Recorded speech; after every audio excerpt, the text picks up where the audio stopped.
الله أكبر الله أكبر الله أكبر أشهد أن لا إله إلا الله أشهد أن لا إله إلا الله أشهد أن محمدًا رسول الله أشهد أن محمدًا رسول الله حي على الصلاة حي على الصلاة حي على الفلاح حي على الفلاح الله أكبر الله أكبر لا إله إلا الله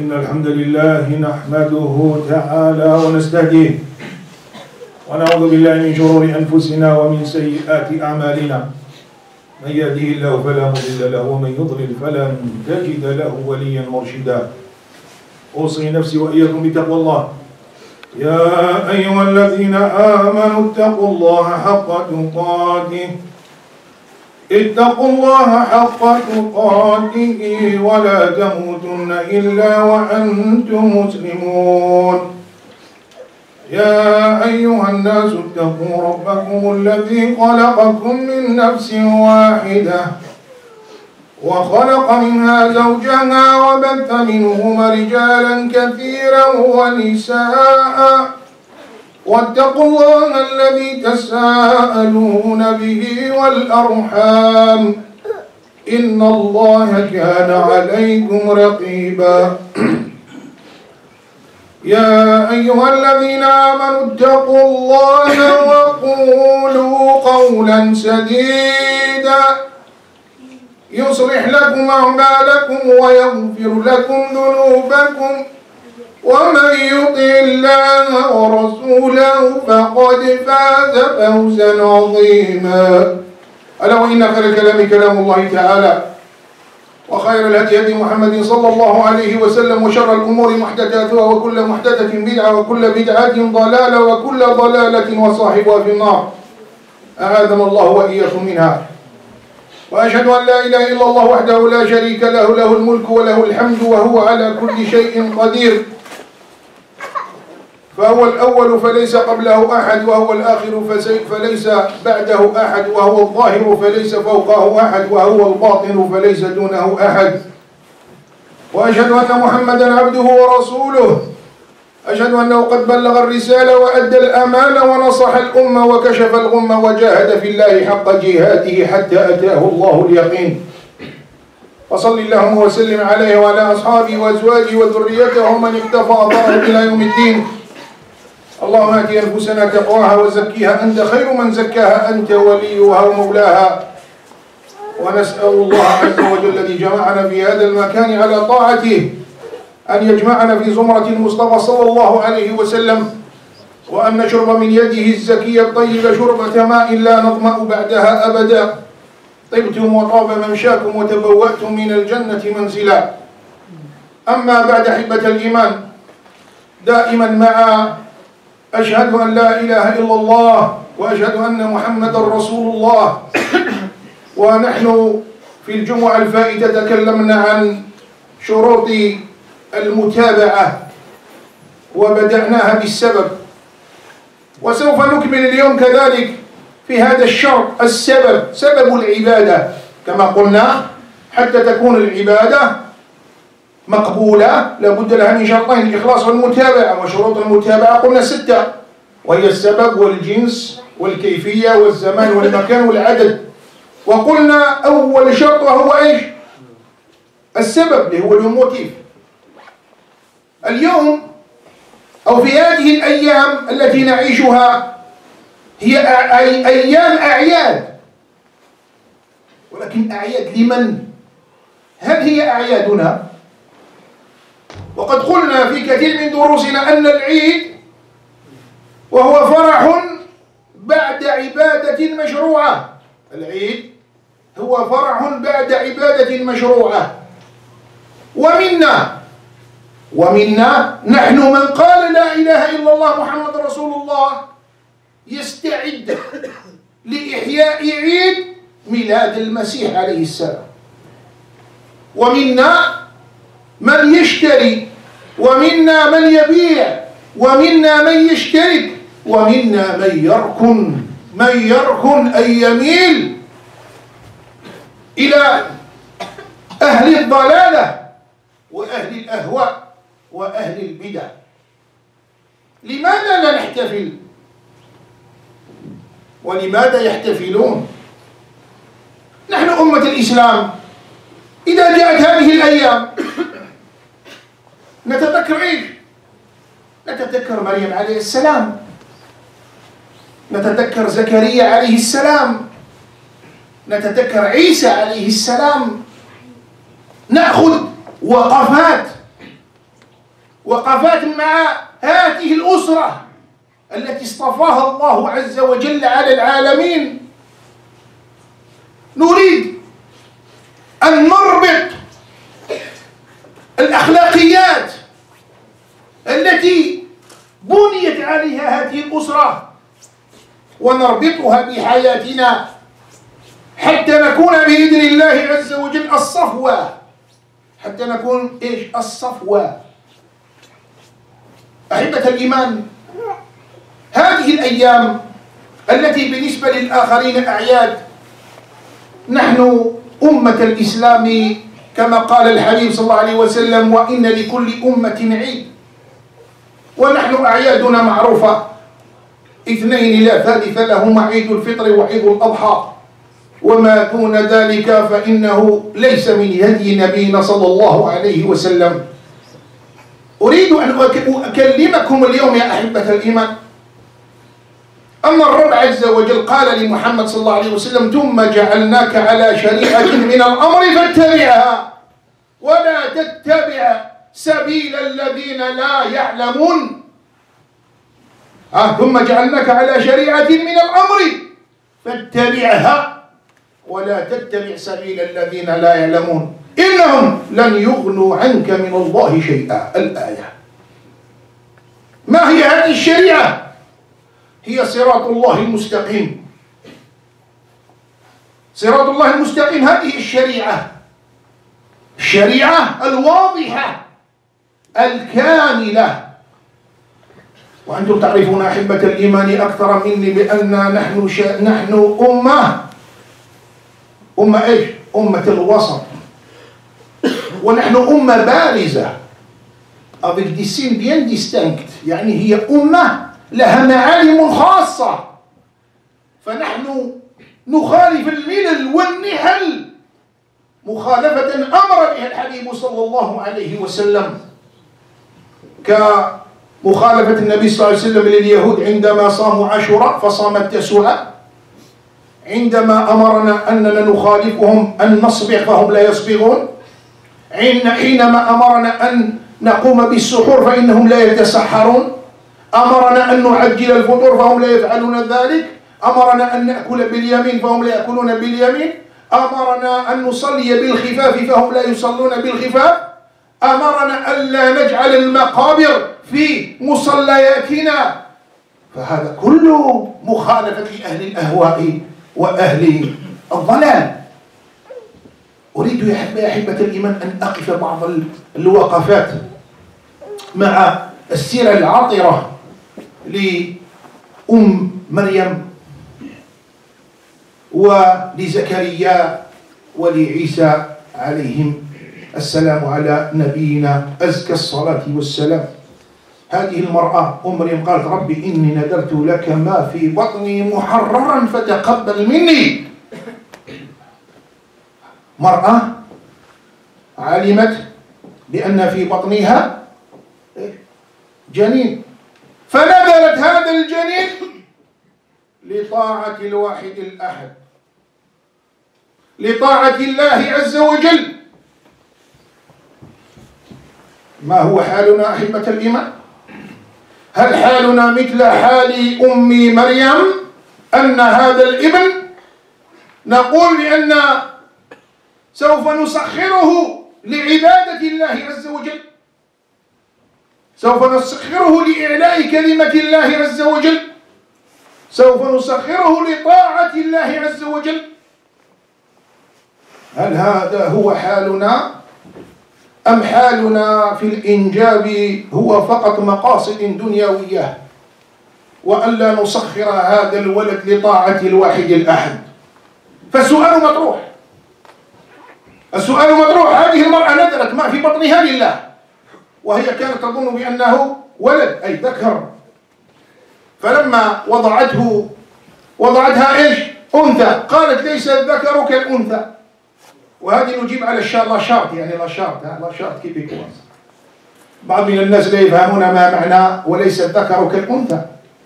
ليس الذكر كالأنثى لأن أم مريم حناء كانت نذرت بأن إن كان ذكرا فسوف تجعله خادما لبيت المقدس،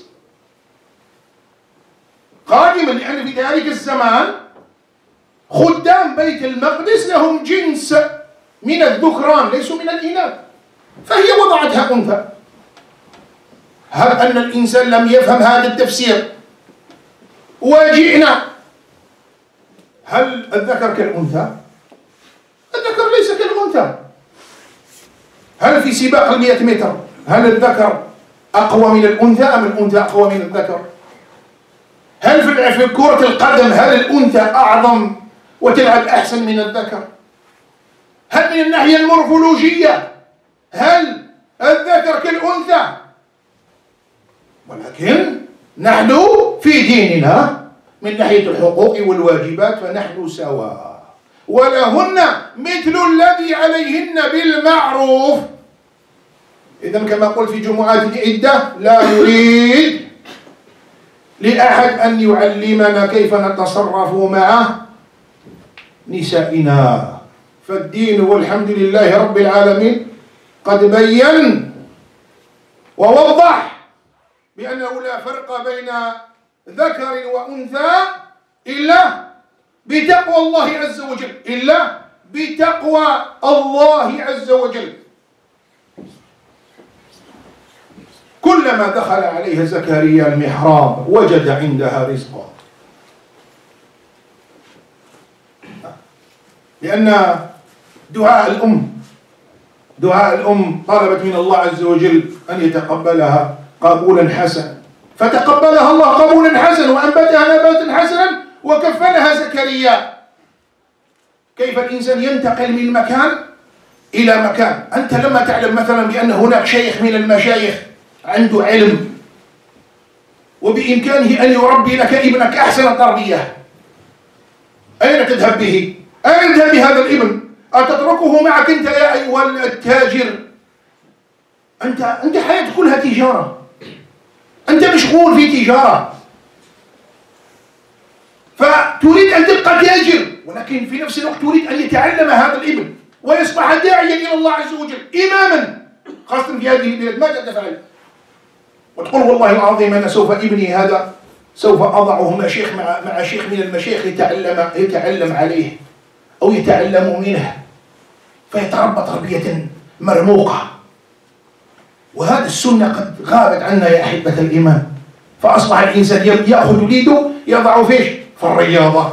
لا أقول بأن الرياضة غير جائزة، بل كلنا نعمل الرياضة كلنا، ولكن هل رأيتم إنسان أخذ ابنه وأتى به إلى شيخ قل يا شيخ أريد أن ابني هذا يلتزم معك، يحضر لك الدروس، يحضر لك الحلقات، يتأدب من أدبك الذي أدبك الله عز وجل بها؟ هل رأينا هذا؟ ما رأيناه. ولكن فكرت فيه أم مريم إيش؟ فأعطته لزكريا، لأن زكريا هو الذي كان نبي تلك الأمة، فتعلمت منه.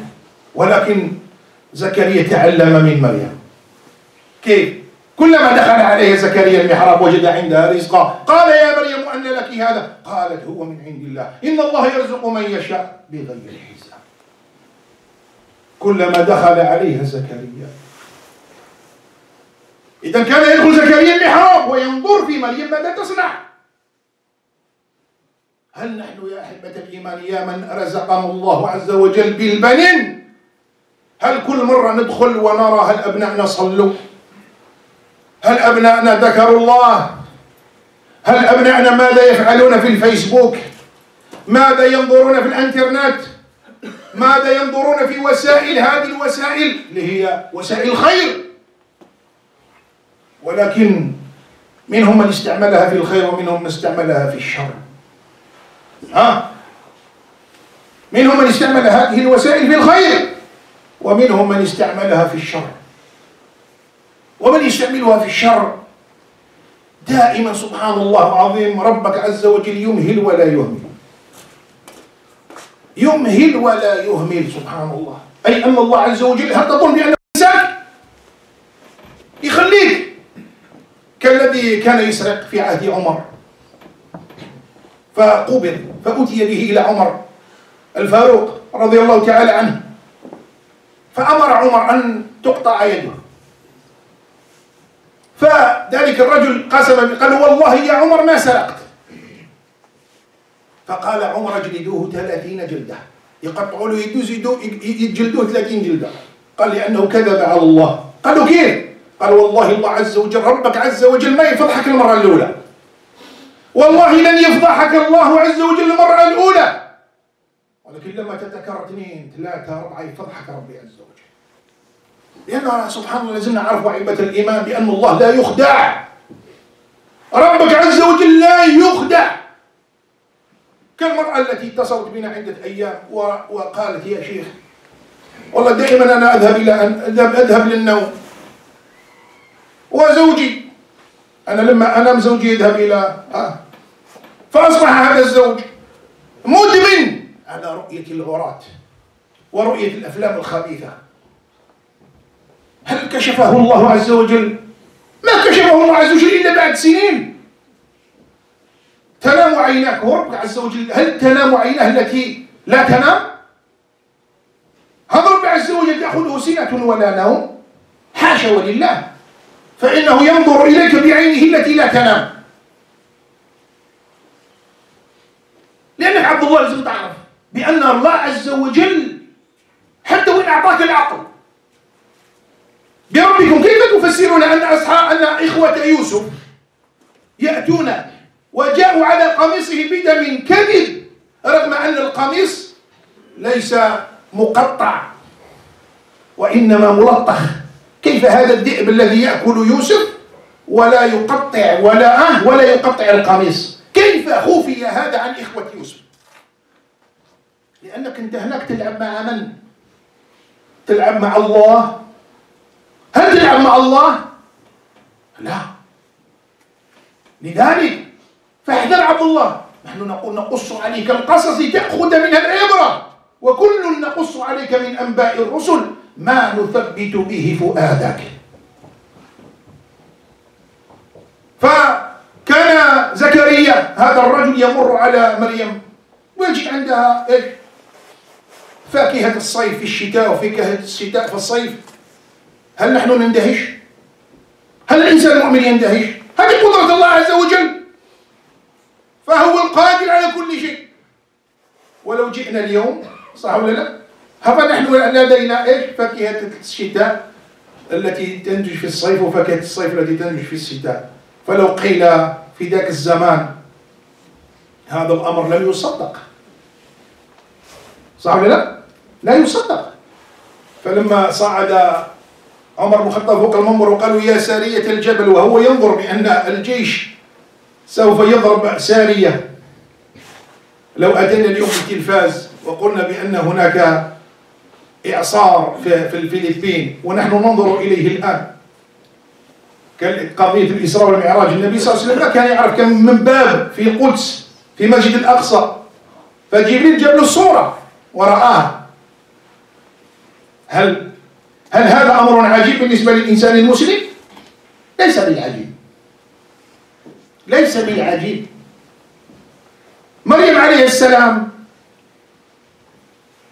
واذكر في كتاب مريم إذ انتبذت من أهلها مكانا شرقيا فاتخذت من دونهم حجابا فأرسلنا إليها روحنا فتمثل لها بشرا سويا. كيف اختارها الله؟ اختارها الله بإيمانها، بحبها لله، بتقواها. أنت عبد الله، كيف تحب أو متى تريد أن الله عز وجل يختارك، يجتبيك، يخيرك حتى تكون ايش؟ حامل لرسالة الدين. هل الأمر سهل أم صعب؟ قال اللهم لا سهل إلا ما جعلته سهلا إنك إن شئت تجعل الحزن سهلا. كل أمر سهل، ولكن لابد أن تتشبث بكتاب الله وبسنة نبينا صلى الله عليه وسلم. كل إنسان يريد أن يكون مختار، يصطفيه الله، كما نقولوا بالفرنسية الفاتر سيليكسيوني.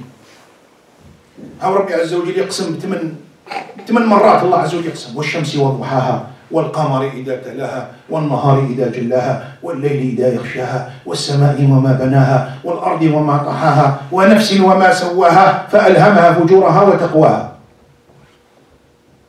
إذا كل واحد فينا إيش عنده؟ الفجور والتقوى، صح ولا لا؟ قد أفلح من زكاها وقد خاب من دساها. ربي كيف أزكي نفسي؟ كيف نزكي نفسي حتى ربي عز وجل يعطيني نعمة أدخل بها جنة الدنيا وجنة الآخرة. وسيجنبها، هذه السورة اللي من بعد ايش يقول؟ وسيجنبها الأتقى، كمل، الذي يؤتي ماله يتزكى وما لأحد عنده من نعمة تجزى إلا ابتغاء وجه ربه الأعلى. لأن كاين هناك 3 درجات يا جماعة الخير تعلموها. هناك درجة التخلي ودرجة التحلي أو التخلق ودرجة التحقق. تحلي أو تخلق وتحقق. قال شيخ أعطيني مثال. أخلص تتخلص، أخلص تتخلص. هناك لما دخلت قال واحد من الإخوان يا شيخ هناك امرأة تصدقت بمال وهي مريضة. أخلصي تتخلصي، أخلصي لله تتخلصي من هذا المرض، لأن الحبيب صلى الله عليه وسلم قال داووا مرضاكم بالصدقة. فهذه المرأة مريم رأت بعينها جبريل عليه السلام إني رسول ربك لأهب لك غلاما زكيا. قالت أن يكون لي غلام ولم يمسسني بشر ولم أك بغيا. قال كذلك قال ربك هو علي هين ولنجعله آية للناس ورحمة منا وكان أمرا مقضيا فحملته فانتبذت به مكانا قصيا فأجاءها المخاض إلى جذع النخلة قالت يا ليتني مت قبل هذا وكنت نسيا منسيا. لماذا قالت يا ليتني مت قبل هذا وكنت نسيا منسيا؟ رغم أنها رأت بعينها عين اليقين بأن هذا الأمر من الله عز وجل جاء به جبريل، فنفخ في جيبها فاستقر في رحمها فحملت. لماذا؟ لأنها خافت على العار، خافت من العار. خافت من إيش؟ من العار. ويا جماعة الخير في كل يوم، في كل أسبوع في هذه البلاد من الناس من يتصل ويقول يا شيخ إني أريد أن أنتحر. لماذا؟ لماذا يريد الانتحار؟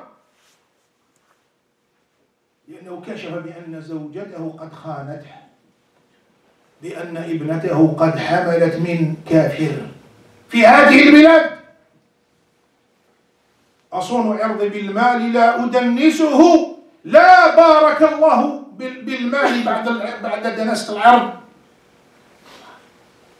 ولكن إلا من رحم الله غلبت علينا شقوتنا يا جماعة الخير، فأصبح الإنسان لا يسأل من أين أتيت بهذا المال، من أين أتيت بهذا المال؟ قال يا ليتني مت قبل هذا وكنت نسيا منسيا. رغم أنها هذه المرأة حملت في بطنها رسول من أولي العزم من الرسل بمعجزة ربانية لا مثيل لها إلا خلق آدم، فهو كان أعظم، لأن آدم خلق من غير أب وأم، وعيسى عليه السلام خلق من أم فقط، لذلك نسميه عيسى بن مريم. فهذا الأمر الذي لابد علينا يا أحبة الإيمان أن نأخذ هذه العبرة. أقول قولي هذا واستغفر الله العظيم لي ولكم فاستغفروه إنه هو الغفور الرحيم.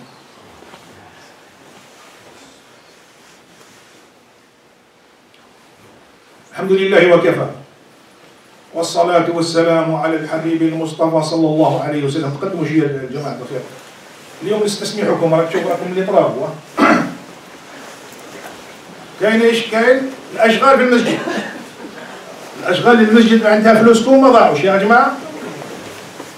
الفلوس اللي راكم تمدوهم هاو كاينه، هاو الجيبروك محطوط هيك ودرناه لكم. هذا ايش؟ هذاك الجيبروك خليناه تما، والخدمه هذه لامصه. الجمعه الفائته جمعنا 590 دولار وحنا كنا اكثر من 100. هذا كاين بعض الاخوان اللي مازالهم مازالهم مزيرين، مازال قص. وانا قلت دائما اقول في هذا الباب، قال النبي صلى الله عليه وسلم اعظم الصدقه هي صدقه الشحيح الصحيح. اعظم صدقه هي صدقه الشحيح الصحيح. اللي مازال يقول مازال ندير التاويل ومازال صغير في العمر، هذا كما قلت لو يمد 10 خير من هذاك الانسان اللي اوتوماتيك. كاين واحد من الاخوان لا اعرفه شرى لنا 40 جيبروكا، وكاين اللي ما تصدقش حتى بمسمار. فهمنا يا جماعه؟ كيف تفسر هذا؟ كيف نفسر بان انسان يشري 40 جيبروكا وواحد ما يتصدقش بمسمار؟ الا ان البخل قد دخل في قلبه. لذلك لما تقرأ انت عيسى عليه السلام لما خرج من بطن امه واشارت اليه، قالوا كيف نكلم من كان في المهدي صبيا؟ قال اني عبد الله اوصاني ايش؟ بالصلاه زين والزكاه. يعني من صغره سبحان الله، من صغره خرج من بطن امه وهو ايش؟ مداوم على الصلاه وعلى الزكاه الانفاق في سبيل الله عز وجل. انا اقول لكم يا جماعه ستين انيشيتيف شخصيه بيرسونال، يعني انني نتكلم معكم الجماعه تاع المسجد والله يحشموا انهم يطلبوا المعاونه وكذا، والله هذه ستين انيشيتيف بيرسونال، كل واحد يضحي. ها احنا الجماعه اللي جاوا خدموا معنا ربي يجازيهم خير، بداوا يخدموا لله سبحانه وتعالى، عندهم كاع الاشغال ولا لا؟ كاين بعض من الناس يجوا نهار الجمعه ما شاء الله يجيو مريحين وفرحانين ويصنتوا الدرس والحمد لله رب العالمين، ولكن لا يشاركون لا في البنيان ولا في الفلوس ولا شيء. أنت عندك أشغال أخرى تشتغل، خلص لوجه الواحد الأحد تجده عندك في قبرك. والله إن الله لا يضيع من أحسن عملا. فهذا الذي خرج من بطن أمه قال وأوصاني بالصلاة والزكاة ما دمت حيا وبرا بوالدتي ولم يجعلني جبارا شقيا. الصلاة، الزكاة، بر الوالدين. يا جماعة الخير بر الوالدين. الأخ يونس هنا أطلب الرحمة، الأب ديالو مات هذا الأسبوع، ربي إن شاء الله يجعله إن شاء الله في جنة الفردوس ويكون في زمرة المصطفى صلى الله عليه وسلم وليغفر له. والأخت التي تصدقت لنا بالمال ربي إن شاء الله عز وجل يبارك لها في صحتها ويشافيها ويشفي مرضانا ومرضى المسلمين. القضية ايش هي يا جماعة الخير؟ أن الناس اليوم يريدون أن يحتفلون بأعياد الكفار. ليش تحتفل بأعياد الكفار؟ قال لكي نبين لهم بأن هذا الدين دين الرحمة، دين تعاطف. في يوم من الأيام يا جماعة الخير أقص لكم قصة. كنت أشتغل، فكل مرة أنا بدي ناكل بسم الله يجي الكفار يقول بون أبيتي، ميرسي، ولكن لما هم يسبقوني ونجي أنا نقول لهم بون أبيتي. فذهب إليهم أبين لهم، مسير أنت تعرف لماذا ما نقول لك أنا بون أبيتي؟ قال لي ليش؟ لأنك أنت تاكل خنزير. كيف تاكل خنزير نقول لك بون أبيتي؟ أنت راك تشرب في كوك ويجي يقول لك بون أبيتي، هو راه يضرب عين بير، هل تقول له بون أبيتي؟ تقول لا عباد الله، لا ينهاكم الله عن الذين لم يقاتلوكم في الدين إن تبروهم وتقسطوا إليهم، لا نقاش في ذلك، لا يعلمنا أحد الدين. جارك من أهل الكتاب نعطيه الزكاة، جاري من أهل الكتاب نعطيه الكسكس، جاري من أهل الكتاب أعينه. امرأة من أهل الكتاب لا تريد لا تستطيع أن تنزل من بيتها نرفدها، ناخذها بسيارتي لما أذهب إلى ماكسي أو إلى سيبارسي وتقول لي مسيو اسكو tu peux me ramener avec toi telle chose، نجيبها لها ما في مشكل. ولكن ربي عز وجل قال ولا تركنوا إلى الذين ظلموا فتمسكم النار، ولا تركنوا إلى الذين ظلموا فتمسكم النار. لي سوبي دو نويل. وتجد كثير من إخواننا يجلسون على موائد يدار عليها الخمر، وهذا لا يجوز. من كان يؤمن بالله واليوم الآخر فليجلس على طاولة يدار عليها الخمر. هذا قولي. من أين يأتي هذا؟ من الثبات على الحق. ربي عز وجل يقول ولولا أن ثبتناك لقد كدت تركن إليهم شيئا قليلا. فهو يشتغل معهم ولي كادو يديستريبيو دي بوتي دو فان، دي بوتي دو شامبان، والإنسان مسكين حشمان. أنت مسلم، أنت مسلم. بين بأن هذه اللافات هذه بالنسبة إلي أمر عظيم. وقالوا اتخذ الله ولدا لقد جئتم شيئا إدا تكاد السماوات يتفطرن منه وتنشق الأرض وتخر الجبال أن دعوا للرحمن ولدا وما ينبغي للرحمن أن يتخذ ولدا. حتى من العلماء من قال من قرأ هذه الآيات قرأها حتى تحمر عيناه. ليش؟ لأن ربنا عز وجل في حالة غضب وقالوا اتخذ الرحمن ولدا. من أكبر، والله عز وجل غضبان، من أكبر الذنوب الشرك بالله عز وجل، وأن تدعي أن الله قد اتخذ ولدا. وتجد من إخواننا من يجري وراء خشاش الدنيا يبيع دينه بعرض من الدنيا قليل. يا أخي والله لا ضير، نحن نعيش معهم ونحترمهم ونعينهم على نوائب الحياة، ونحن والحمد لله رب العالمين الأدلة بائنة صريحة، والناس يعرفوننا بأننا لا نؤذي لا من قريب ولا من بعيد.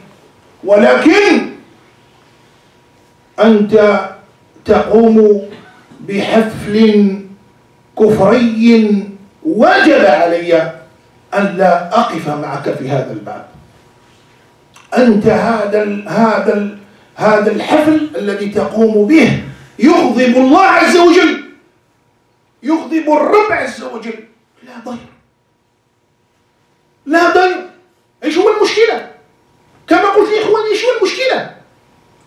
هل من أتاني هو وزوجته مسلم ايش أقول له؟ الذي يأتيني مع زوجتي ايش أقول له؟ أقول بارك الله لك وبارك عليك وجمع الله بينكم على خير، صح أو لا؟ ومن أهل الكفر من أتاني هل أقول له بارك الله لك وبارك عليك وجمع الله بينكم على خير وهو يزني ليلا ونهارا ليس له عقد شرعي ولا كذا، هل أقول له بارك الله لك؟ لذلك فلا بد عليك أن تعرف عبد الله، هل أنت مسلم؟ استسلام وانقياد وطاعة لله عز وجل؟ ثم هل نحن نحتفل بميلاد نبينا صلى الله عليه وسلم؟ عروة بن مسعود هذا من الصحابة قال مررت، اسمع هذا الكلام في صحيح البخاري، قال عروة بن مسعود قال مررت على الملوك والقياصرة والكياصرة ولم أرى أمة تعظم نبيها كما يعظم أصحاب محمدا. والله إنه لا يدفل التفلة، يعني يسقط فتقع في أيدي أحدهم إلا مسح به وجهه وجسده، وإنهم لا يسرون النظر إلى وجهه حياء منه، وإذا أمرهم بشيء ابتدروا إليه، وإذا اغتسل كأنهم يتقاتلون على وضوئه. هذو الذين كانوا يعيشون مع النبي صلى الله عليه وسلم ما احتفلوا بحتى النبي صلى الله عليه وسلم قال لا تطروني كما أطرت اليهود موسى ولكن قولوا عبد الله ورسوله صلى الله عليه وسلم. فأحبة الإيمان هذا هو ديدننا، هذا هو ديننا. ثم سبحان الله العظيم هؤلاء الناس كقول الله عز وجل ربنا لا تحملنا ما لا طاقة لنا به. والله في حياتهم لما يجي نوال وفنداني المساكين الديون اللي يطيح عليهم غير ربي، لأنها لابد إذا كان عنده 50 واحد من عائلته لازم كل واحد يديله إيش؟ كادو، هدية. وقد عشنا معهم وعرفناهم فإنهم يتألمون وتسرى الانشقاقات في أسرهم، لأن هذا أخذ له بلاي ستيشن 4 والآخر اداله آيفون 5 والآخر اداله من $. فبالتالي سوف تحدث المشاكل من هذه الأمور. ونحن ديننا دين سامبل، ديننا دين يسير، ديننا دين بسيط. وكما قلت دائما أتحدى كل أخي قل لي بأن فيه أمر حرج في هذا الدين، أي أمر صعب في هذا الدين. والله ما في أمر صعب في هذا الدين، كله سهل بإذن الواحد الأحد، ولكن يجب علينا أن نتعلم. دائما أقول لكم إن شاء الله بأن السبت بإذن الله بعد صلاة العشاء دائما هناك درس في هذا المسجد إن شاء الله عز وجل. هذه الأولى. الثانية أكتشفوا الإخوان في المسجد كيف راهو، راهي القضية راهي بدأت تمشي والحمد لله رب العالمين. لا تنسوا بإذن الواحد ومن هداه الله، صح؟ وأما من أعطى واتقى وصدق بالحسنى كمل فسنيسرهم لليسرى. هذه طبقوا هذه الآية اليوم، نطبقوها. كاين هو واحد الأوراق الإخوان تاع المسجد يعطونكم للمساهمات الشهرية، من أراد أن يكون معنا في هذا المسجد. كل واحد فينا راه يدير دي كونسيسيون جماعة باش نتفاهموا. كل واحد يدير فينا تنازلات، والتنازلات هذه ايش تكون؟ درجات يوم القيامة. لا تتنازل لي، أنا اليوم راني هنا، كثير من المساجد كنت فيهم إمام، هل بقيت هناك الآن يذكر فيهم اسم الله عز وجل وهناك هو الصح. فأي إنسان ما يقول أنا لا أنا ماليش من هذا المسجد، لا أنت من هذا المسجد. أعيد دائما حديث النبي صلى الله عليه وسلم ورجل قلبه معلق بالمساجد، ليس مسجد بالمساجد.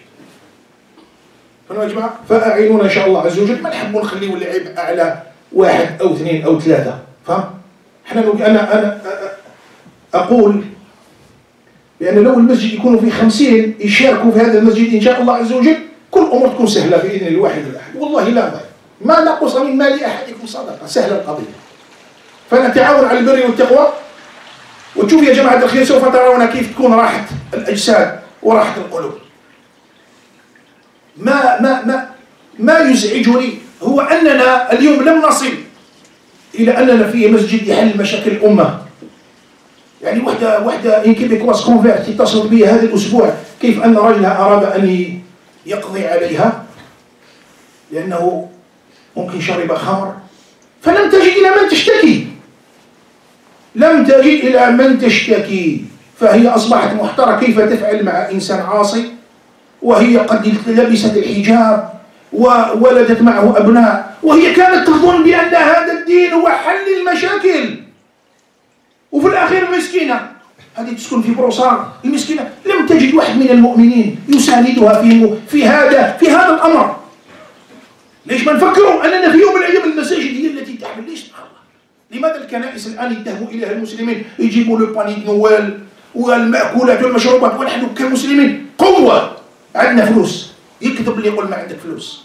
عندنا فلوس، عندنا قوة. والله لو عندنا والله لو كان عندنا يقين في الله عز وجل للمسجد هذا الأسبوع القادم يكون ما شاء الله منور. ولكن ما زال عندنا ايش؟ التسويف. سوف سوف سوف. وقيل المسؤولين هذو غادي الفلوس هذا ياخذوهم في جيبهم ويروحوا بهم الكيوبا للباهاماس. تقول لا، قدم لنفسك لله عز وجل. أقول قولي هذا واستغفر الله العظيم لي ولكم، استغفروه إنه هو الغفور الرحيم. حتى نقول للإخوان بأن اليوم قتل 27 أخ في إفريقيا الوسطى، غير باش ديزانفورماسيون فقط. لماذا؟ لأنهم قالوا لا إله إلا الله محمد رسول الله. فالإنسان يدعي لهم، ودائما مثل المسلمين في توادهم وتراحمهم كمثل الجسد الواحد إذا اشتكى منه عضو تداعى له سائر الجسد بالسهر والحمى. طبعا ممكن أن الإنسان يخرج من المسجد مباشرة يحضر فيها الحوت، لا نقاش، مش مشكل، ولكن احمل الهم، احمل هم الأمة. اللهم اقسم لنا من خشيتك ما تحول به بيننا وبين معاصيك، ومن طاعتك ما تبلغنا به جنتك، ومن اليقين ما تهون به علينا مصائب الدنيا. اللهم متعنا بأسماعنا وأبصارنا وقوتنا أبدا ما أحييتنا، واجعله الوارث منا واجعل ثارنا على من ظلمنا، ولا تجعل الدنيا أكبر همنا ولا مبلغ علمنا ولا إلى النار مصيرنا، واجعل اللهم الجنة هي دارنا. صلى الله وسلم على سيدنا محمد صلى الله عليه وسلم وعلى أصحابه وأزواجه وذريته ومن اقتفى أثره إلى يوم الدين، وأقم الصلاة.